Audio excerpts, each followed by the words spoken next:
Boa noite, bem-vindos a todos. Livro Mantras de Vida, uma mensagem linda. Sou de paz e na paz vivo constantemente. Peço a Deus para alimentar essa paz em todas as criaturas.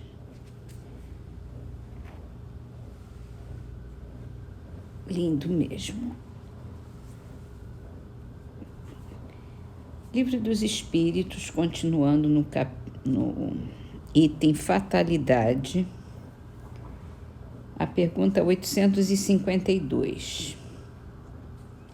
Há pessoas que parecem perseguidas por uma fatalidade, independente da maneira pela qual procedem.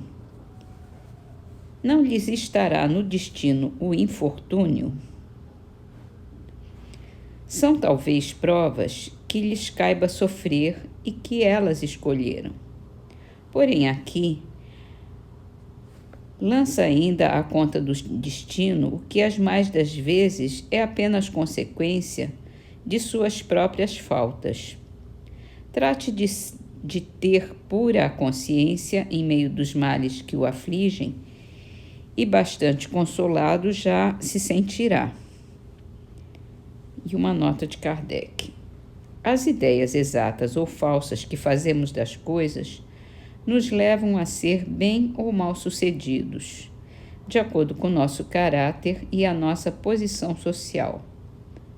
Achamos mais simples e menos humilhante para o nosso amor próprio atribuir antes à sorte ou ao destino os insucessos que experimentamos do que a nossa própria responsabilidade.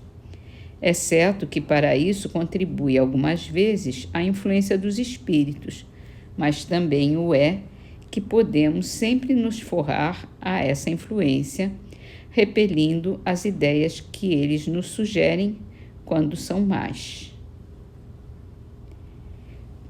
Com certeza.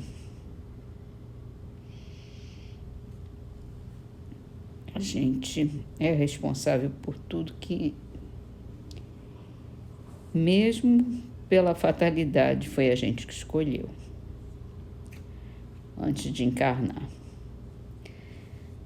No livro A Gênese, entramos na segunda parte, que se chama Os Milagres segundo o Espiritismo. É o capítulo Caracteres dos Milagres. E começa com os milagres no sentido teológico. Na acepção etimológica, a palavra milagre, de miraculum, admirar, significa prodígio, maravilha, coisa extraordinária. A Academia definiu-a deste modo: um ato do poder divino contrário às leis da natureza conhecidas.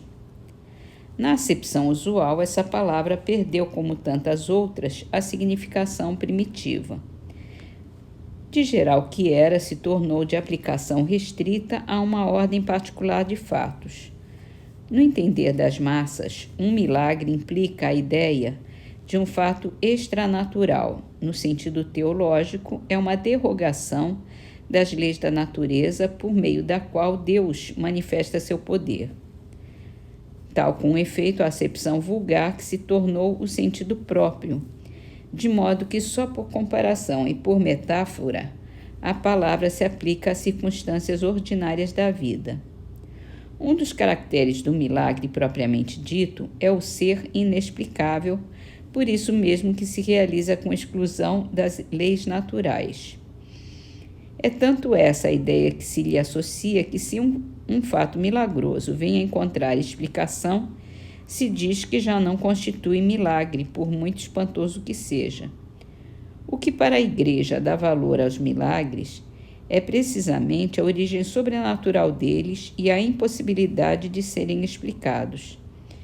Ela se firmou tão bem sobre esse ponto que o assimilarem-se os milagres aos fenômenos da natureza constitui para ela uma heresia, um atentado contra a fé, tanto assim que excomungou e até queimou muita gente por não ter querido crer em certos milagres. Outro caráter do milagre é o ser insólito, isolado, excepcional. Logo que um fenômeno se reproduz, quer espontânea, quer voluntariamente, é que está submetido a uma lei, e desde então, seja ou não seja conhecida a lei, já não pode haver milagres. Aos olhos dos ignorantes, a ciência faz milagres todos os dias. Se um homem que se acha realmente morto for chamado à vida por intervenção divina, haverá verdadeiro milagre, por esse ser um fato contrário às leis da natureza. Mas se em tal homem houver apenas aparência de morte, se lhe restar uma vitalidade latente e a ciência ou uma ação magnética conseguir reanimá-lo, para as pessoas esclarecidas, ter-se-á dado um fenômeno natural, mas para o vulgo ignorante, o fato passará por miraculoso. Lance um físico do meio de certas campinas, um papagaio elétrico e faça que o raio caia sobre uma árvore, e certamente esse novo Prometeu será tido por armado de diabólico poder.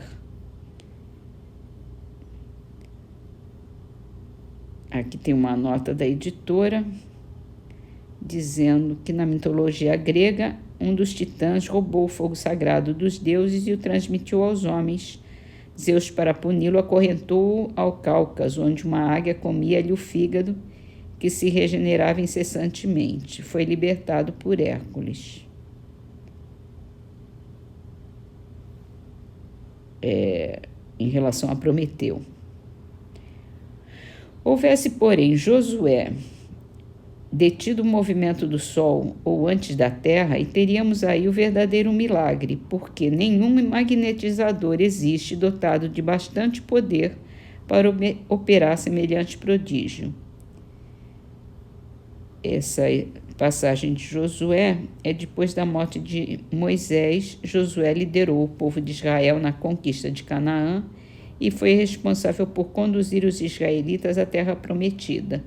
Sua liderança é narrada no livro de Josué, em que se destaca a tomada da cidade de Jericó, entre outros fatos que contaram com a prodigiosa intervenção divina, como no dia em que o sol e a lua chegaram a parar durante a batalha de Josué, em defesa dos gibeonitas contra o ataque dos reis cananeus.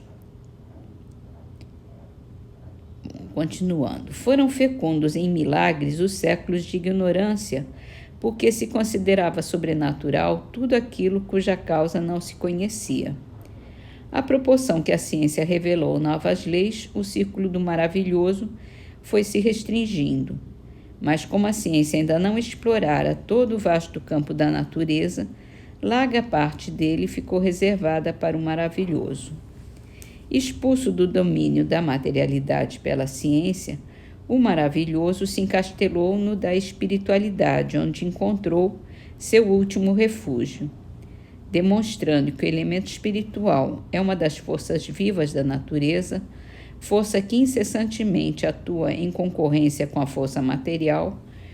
O Espiritismo faz que voltem ao rol dos efeitos naturais os que dele haviam saído, porque, como os outros, também tais efeitos se acham sujeitos a leis. Se for expulso da espiritualidade, o maravilhoso já não terá razão de ser, e só então se poderá dizer que passou o tempo dos milagres. Em suma, a gente não entende muita coisa que vem sendo desvendada